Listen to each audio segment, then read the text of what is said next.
Hello everyone, welcome back to our channel. In today's video, I'll be showing you how to make a TikTok account.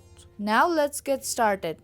To begin, open the TikTok app. Once you open the TikTok app, head over to the profile section at the bottom right of your screen.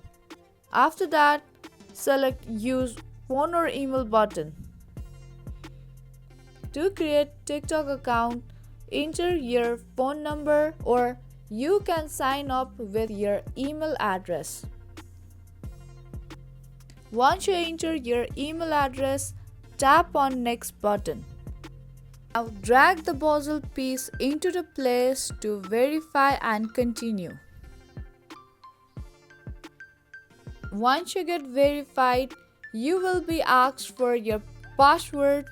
Type in the password. If you want to double check your password before moving on, you can tap on I icon and check the password. Now after entering your password, tap on next button. Now in the next page, enter your birth date.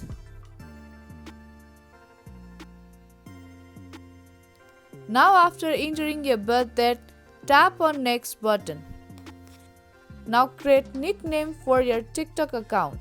You can change it later, so type anything you like to. After entering your nickname, tap on confirm button. Here you can see your TikTok account has been created. That's all it takes to create your TikTok account. I hope you enjoyed this video. If you did, then don't forget to like our video and subscribe to our channel. I will be back with more videos. Keep watching.